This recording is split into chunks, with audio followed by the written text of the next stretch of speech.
오늘은 욥기 25장 말씀입니다. 이제 빌닷의 세 번째 말인데 그 욥의 세 친구의 말이 다 끝나는 대목입니다. 욥의 세 친구가 계속해서 욥을 너는 죄가 있기 때문에 이렇게 지금 벌받는 거야 라고 계속 욥을 공격하는데 3대 1이지만 욥에게 이깁니까? 못 이깁니까? 못 이겨요. 그냥 오직 그냥 너는 벌받는 거야. 벌받는 거야. 욥의 그 형편과 처지를 이해하려고 하는 것이 아니라 공격을 하는, 끝까지 그러다가 그냥 이제 말을 더 할 말이 없어져 버려가지고 욥과의 어떻게 보면 변론에서 이 세 친구가 결국 지고 말문을 닫아버리는 그런 것을 보게 됩니다. 1절에 보면요. 수아 사람 빌닷이 대답하여 이르되 2절입니다. 하나님은 주권과 위엄을 가지셨고 높은 곳에서 화평을 베푸시느니라. 하나님이 정말 위대하신 분이라는 것은 누구나 아는 것입니다. 하나님의 그 성품을 지금 말씀하는데 하나님의 주권, 이 주권이 하나님에게 있다. 그럼 욥은 하나님이 주권을 가지고 있는 것을 인정하지 않았습니까? 욥도 이것을 인정했다라고 하는 것입니다. 하나님의 성품 중에 가장 큰 것 두 가지는 공의와 사랑, 자비입니다. 공의로우신 하나님은 그냥 징계하고 심판하시고 벌 주시고 이런 이 죄악에 대해서 심판하시는 하나님이시지만은 그런 공의의 하나님만 알고 있으면 또 안 되고, 또 하나님은 어떤 하나님이시라고요? 사랑의 하나님, 정말 자비로우신 하나님, 은혜로우신 하나님. 심판자로서 하나님은 굉장히 무섭고 두렵고 좀 멀리 계시면 좋을 것 같은 하나님이시지만은 이 사랑의 하나님, 자비로우신 하나님은 굉장히 우리와 친근하고 우리와 가까이 계시고 정말 우리 아버지와 같고, 우리의 허물과 죄를 보면 당장에 벌 주기보다는 어떻게 하신 하나님이십니까? 용서하시고 참아주시고 또 이런 하나님의 속성이 있다라고 하는 것입니다. 그래서 항상 우리는 공의의 하나님도 알아야 되겠지만은 또 사랑의 하나님이라는 사실도 항상 기억하고 살아가야 될 것입니다. 어쨌든 하나님은 이 주권이 하나님에게 있다. 이것을 인정하고 살아가야 될 줄로 믿습니다. 죄는 뭐냐? 주권을 내가 가지려고 하는 게 죄입니다. 하나님 중심이 아니라 내 중심으로 살아가려고 하고 하나님의 영광이 아니라 내 욕심으로 내 영광으로 살아가려고 하는 것이 죄다는 것입니다. 그래서 하나님의 길과 이 마귀의 길은 이런 차이입니다. 주권을 누가 가지느냐 하는 싸움입니다. 주인이 내가 될 것인가 하나님이 될 것인가, 이 싸움이 우리의 신앙의 길인 줄로 믿으시기 바랍니다. 마귀는 계속해서 주인이 인간이야, 바로 나야 나, 내가 복음이 되게 하는 게 마귀의 유혹과 시험입니다. 그런데 성경은 일관되게 계속해서 하나님이 주인이시다라고 말씀합니다. 하나님이 창조자요 구원자라고 말씀하십니다. 또 지금 현재 이 땅을 다스리고 통치하고 계시는 분이 주권이 누구에게 있다는 것입니까? 하나님에게 있다라고 말씀합니다. 하나님을 인정할 때에 우리 인간들은 겸손해지고 서로 사랑하게 되고 화목하게 되고 이 땅 가운데에 하나님의 나라가 이루어질 줄로 믿으시기 바랍니다. 그것이 구원의 길입니다. 역대상 29장 11절에 보면 다윗이 고백을 합니다. 여호와여, 위대하심과 권능과 영광과 승리와 위엄이 다 주께 속하였사오니 천지에 있는 것이 다 주의 것이로소이다.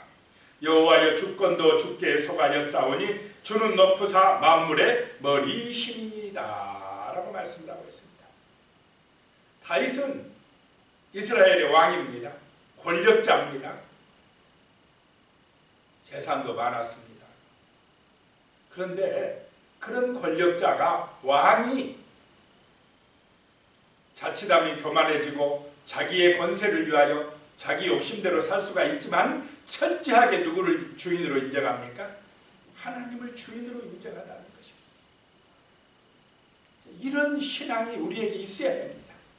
다윗과 같이 그렇게 뛰어난 왕도 하나님이 주인이시라고 인정한다면 우리 같은 정말 어떤 서민들은 당연히 누구를 주인으로 인정하고 살아야 되겠습니까? 하나님을 주인으로. 그 사람이 복받은 사람이라는 것입니다. 하나님의 성령은 그런 사람을 지키시고 도우시고 은혜 주실 줄로 믿습니다. 하나님의 주권이라는 것입니다. 위대하심도 권능도 영광도 승리도 위엄도 다 주께 속하였다고 그렇게 다윗처럼 고백하며 사시기 바랍니다. 이런 믿음의 고백이 있어야 된다는 것입니다. 신약에 가면 골로새서 1장 16절에 보면 만물이 다 그에게서 창조되되 하늘과 땅에서 보이는 것들과 보이지 않는 것들과 혹은 왕권들이나 주권들이나 통치자들이나 권세들이나 만물이 다 그로 말미암고 그를 위하여 창조되었다라고 말씀합니다. 모든 만물이 창조되었는데 삼위일체 하나님을 통하여 창조되었다라고 하는 것입니다. 보이는 것들도 그렇고 보이지 않는 것들도 그랬다라고 하는 것입니다.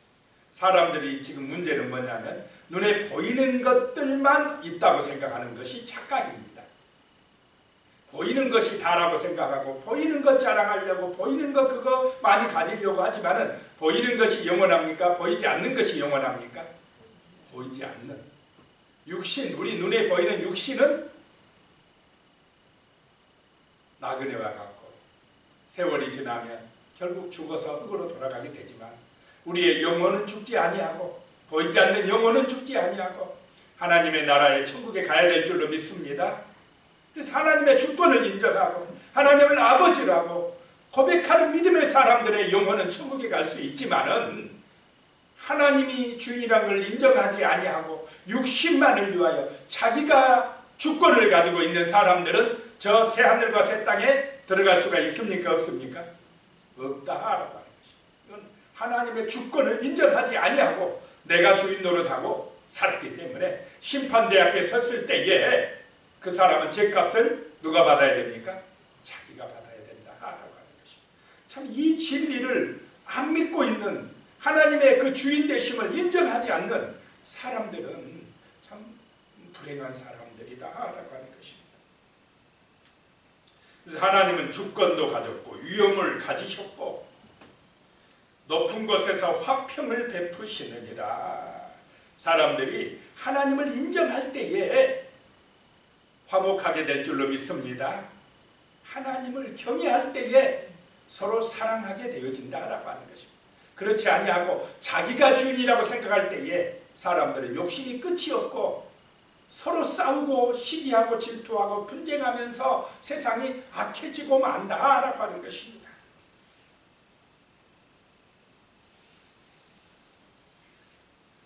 로마서 5장 1절에 보면 그러므로 우리가 믿음으로 의롭다 하심을 받았으니 우리 주 예수 그리스도로 말미암아 하나님과 화평을 누리자. 화평도 십자가를 통해서 이루어질 줄로 믿으시기 바랍니다. 하나님과 예수를 믿음으로 하나님과 내가 화평을 이룰 때에 사람과 사람 사이도 화평하게 될 줄로 믿습니다. 그래서 하나님과 사랑하라, 이웃과 사랑하라. 이것이 복음의 핵심이고 말씀의 핵심이다라고 하는 것입니다. 근데 하나님을 떠나게 될 때에 이 화평이 깨져버립니다. 내가 주인이 될 때에 내 중심으로 살아갈 때에 사람은 내 욕심으로 살아갈 때에 하나님하고 내 사이가 어떻게 돼버립니까? 화평이 깨져버립니다. 하나님하고 사이가 멀어져 버립니다. 화평이 깨져버려요. 하나님과 내 사이가 깨지면 우리는 누구의 지배를 받겠습니까? 마귀의 지배를 받아요. 제약의 늪에 빠져버려요. 그렇게 되면은 사람이 자기 중심이 되면 사랑과 자비와 저 성경에 나오는 그런 온유와 9가지 성령의 열매 같은 겸손과 자비와 이런 좋은 열매가 나타납니까? 안 나타납니까? 안 나타납니다. 탐욕과 욕심과 교만함과 이런 온갖 시기 질투 원망 불평 이 제약들이 나타나게 돼서 화평이 깨져버린다는 것입니다. 가정이 무너지기 시작합니다. 교회 공동체가 깨지기 시작합니다. 나라가 혼란과 어수선에 빠지기 시작합니다. 전부 다 자기 중심이 돼가지고 치열하게 경쟁하고 욕심부리다가 화목이 없어져요. 화평이 없어져요. 진정한 화평은 평화는 예수 안에 있는 줄로 믿으시기 바랍니다. 예수 안에 있다는 거죠. 세상은 1등만이 행복한다고 막 말합니다. 그러니까 서로 꼭대기에 올라가려고 치열하게 싸우니까 힘들어집니다. 그런데 예수 안에서는 차별이 없습니다. 행복은 예수 안에 있는데 많이 가진 사람은 많이 가진 것을 가지고 또 이 세상에 베풀고 섬겨주고, 적게 가진 사람은 많이 가진 사람을 위해서 기도해주고 존경해주고, 그러면서 가진 자든 못 가진 자든 높은 자든 낮은 자든 건강한 사람이든 병든 사람이든 예수 안에만 있으면 하나가 됩니까? 안 됩니까? 하나가 돼버려요. 서로 사랑하는 사이가 돼버립니다. 화목한 역사들이 나타나 버립니다. 그게 예수 그리스도의 힘입니다. 이것이 십자가의 능력입니다. 서로를 사랑하게 됩니다. 나보다 남을 낫게 하는, 더 귀하게 여기는 것이 십자가의 정신인 줄로 믿습니다. 많은 생명들을 살리기 위해서 자기 목숨을 십자가에서 버리신 것이 바로 하나님의 사랑이라는 것입니다. 그래서 이 십자가 안에 들어갈 때에, 예수 그리스도를 믿을 때에 세상은 화목하게 될 줄로 믿습니다. 하나님과 화목하고 사람들도 화목하고. 그래서 이 복음이 중요하다는 것입니다. 하나님은 화평을 베푸시는 분이시다라고 말씀하고 있습니다. 3절에요. 그의 군대를 어찌 계수할 수 있으랴. 그가 비추는 광명을 받지 않은 자가 누구냐. 하나님의 군대를 누가 셀 수가 있습니까? 히브리서 12장 22절에 보면요. 그러나 너희가 이룬 것은 시온산과 살아계신 하나님의 도성인 하늘의 예루살렘과 천만 천사와, 천만 천사라고 말을 했지만은 셀 수가 있다는 것입니까? 없다는 것입니까? 하늘의 천군 천사는 셀 수가 없다는 것입니다. 하나님의 군대는 셀 수가 없습니다. 그 하나님의 군대, 하나님의 그 놀라운 역사는 우리가 상상할 수 없는 어마어마한 분이시라는 것입니다. 그 광명을, 그 비추는 빛을 받지 않은 사람이 누가 있느냐라고 하는 것입니다. 야고보서 1장 17절에 보면요. 온갖 좋은 은사와 온전한 선물이 다 위로부터 빛들의 아버지께로부터 내려오나니 그는 변함도 없으시고 회전하는 그림자도 없으시니라. 우리 하나님 아버지가 그런 줄로 믿으시기 바랍니다. 온갖 좋은 은사, 온전한 선물 다 어디서 오느냐? 저 위로부터 빛들의 아버지로부터, 곧 우리 아버지 하나님께로부터 우리에게 임하는 줄로 믿으시기 바랍니다. 그렇다고 하면 우리는 당연히 하나님을 소망하며 그분을 예배하며 예수님의 이름으로 그분에게 기도하며 그 하나님을 주인으로 모시고 살아가는 것이 온전한 은사와 각종 좋은 것들, 온전한 선물을 받게 되는 비결인 줄로 믿습니다. 그분은 변함도 없으시고 회전하는 그림자도 없어요. 그림자는 자꾸 변하지만 하나님은 변치 않으신다는 것입니다. 그분의 약속은 영원하다는 것입니다. 이 하나님을 주인으로 모시고 살아가는 우리가 행복한 사람들이고 소망 있는 사람들이고 부자들이고 권세자들이고 영원한 생명을 소유한 참 복받은 사람들인 줄로 믿습니다.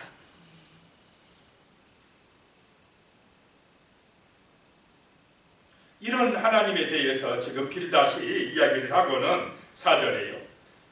그런데 갑자기 그 하나님을, 위대하신 하나님을 이렇게 말씀해 놓고는 그 하나님을 이용해서 누구를 정죄하는 데 쓰고 있느냐? 욥을 또 공격하는 데 쓰는 게 이게 문제라는 거예요. 그 하나님의 사랑을 알았으면 욥아, 너도 하나님의 사랑받는 사람이야. 비록 지금 고난 속에 있지만은 정말 하나님을 붙들고 살면 너도 하나님께서 지켜주실 거야. 구원받은 백성이야. 이렇게 위로하고 욥을 정말 사랑해 줬으면 좋았을 텐데 6절, 4절이에요. 그런즉 하나님 앞에서 사람이 어찌 의롭다 하며 여자에게서 난 자가 어찌 깨끗하다 하랴라고 이야기합니다.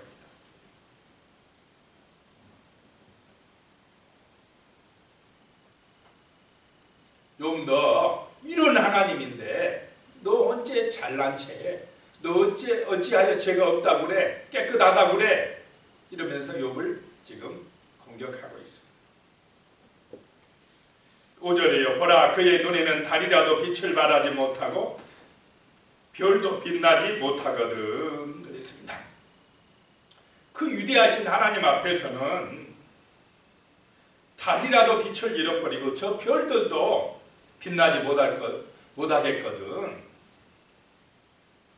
하물며 6절에 구더기 같은 사람, 벌레 같은 인생이겠느냐. 자, 욥에게 지금 고난당하고 처참한 아픔 속에서 시련 가운데서 정말로 죽고 싶은 마음이 드는 욥한테 그 희망을 주는 말을 하고 있습니까? 완전히 꺾어버리고 있습니까? 욥의 용기를 그냥, 욥의 소망을 그냥 꺾어버리고 짓밟아버리고 있는 것입니다.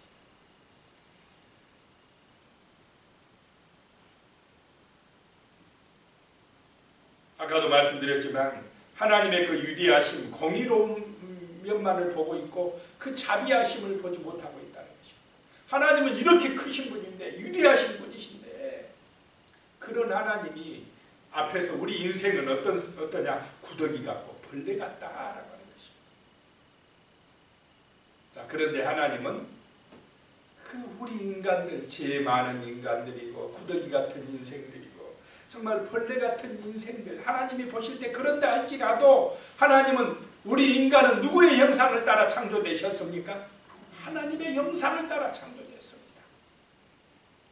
하나님은 누구보다도, 어떤 창조물보다도, 천사들보다도 누구를 더 사랑하십니까? 우리 인간들을 사랑하셔요. 왜냐? 하나님의 형상을 따라 창조되었기 때문에. 우리를 구더기 같다고, 벌레 같다고 그냥 멀리하고 징그럽다고 하고 그렇게 하시는 분이 아니라, 그분은, 하나님은 우리 아버지가 되시기 때문에 이 죄 많은 우리를 살리려고, 잃어버린 하나님의 형상을 다시 회복해서 하나님 품으로 돌아오게 하려고 그 아버지의 마음으로 기다리고 또 기다리는 줄로 믿습니다. 그래서 우리를 다시 하나님과 화목하게 해서 구원받게 하시기 위해서 하나님의 아들 예수 그리스도를 어떻게 하셨습니까? 이 땅에 보내셔서 우리 인간의 죄값을 대신해서 십자가에서 희생 제물이 되게 하신 줄로 믿습니다. 그 정도로 하나님은 우리를 사랑하시고 귀하게 여기신다는 것입니다. 세상은 인간을 차별합니까? 안 합니까? 많이 배운 사람, 못 배운 사람 차별합니까? 안 합니까? 부자하고 가난한 사람 차별하고, 유대인하고 이방인하고 차별하고,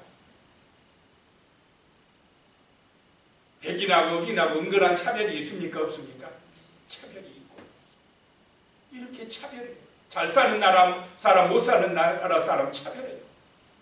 그런데 하나님은 차별합니까? 안 합니까? 부자라고 특별 대우해주고 가난한 사람이라고 천대하고 안 합니다. 하나님은 잘난 사람, 못난 사람 상관없어요. 모든 인간은 하나님의 형상을 따라 창조되었기 때문에 귀하다라고 보십니다. 부자든 거지 나사로든 다 하나님은 귀하게 보시고, 누구든지 예수 십자가의 피를 믿기만 하면 다 받아주고 구원해주고 천국 백성 되어주겠다고 하나님은 우리를 기다리고 계신다라고 하는 것입니다. 이것이 구더기 같고 벌레 같은 우리 인간이라도 하나님은 사랑하시고 끝까지 기다리시면서 구원하시길 원하시는 아버지의 마음인 줄로 믿으시기 바랍니다. 그런데 이 세 친구는 이 하나님의 사랑의 마음을 잘 몰랐다는 것입니다. 우리가 의롭게 되어지는 것은 죄 안 지어서 의롭게 되어졌습니까? 내가 선하게 착하게 잘해서 의롭게 되어졌습니까? 이 세 친구의 논리라면 인간이 뭔가 잘했기 때문에 자기들은 벌 안 받고 있고 욥은 죄 지었기 때문에 벌 받고 있고 이렇게 지금 생각을 하고 있는데 그런 것이 아니라 우리가 의롭게 되는 것은 아버지 하나님의 사랑 때문인 줄로 믿으시기 바랍니다. 십자가의 은혜 때문이었다라고 하는 것입니다. 로마서 3장 24절에 보면요, 그리스도 예수 안에 있는 속량으로 말미암아 하나님의 은혜로 값없이 의롭다 하심을 얻은 자 되었느니라. 기도드리겠습니다. 하나님 아버지 감사합니다. 오늘 수앗 사람 빌닷을 통하여서 정말 하나님의 주권, 위엄, 놀라운 그 하나님의 화평의 은혜를 봤습니다. 그러나 하나님 아버지, 그 위대하신 하나님은 또한 자비하신 하나님이요 사랑이 많으신 하나님이십니다. 하나님의 아들 독생자 예수님까지 이 땅에 보내셔서 희생제물이 되게 하시기까지 우리 인간의 구더기 같은 벌레 같은 인간이라도 하나님은 사랑하셔서 우리를 구원하시고 생명으로 영생으로 인도하시길 원하시는 정말로 살아계시며 우리와 우리를 친근히 여기시고 정말 우리를 가까이 하시고 우리를 끝까지 기다려주시는 자비하신 하나님이심을 알았습니다. 살아계신 하나님, 우리의 삶 속에서 철저하게 하나님의 주권을 인정하고 하나님의 위엄을 인정하고 살아갈 수 있게 하여 주시고 하나님을 사랑하며 또 이웃을 사랑하는 화평을 만드는 믿음의 사람들이 되게 하시고 하나님의 은혜로 십자가의 능력으로 의롭게 되어짐을 잊지 말게 하여 주시고 철저하게 믿음으로 승리하는 거룩한 백성으로 의로운 백성으로 살아갈 수 있도록 도와주시옵소서. 예수님의 이름으로 기도드리옵나이다. 아멘.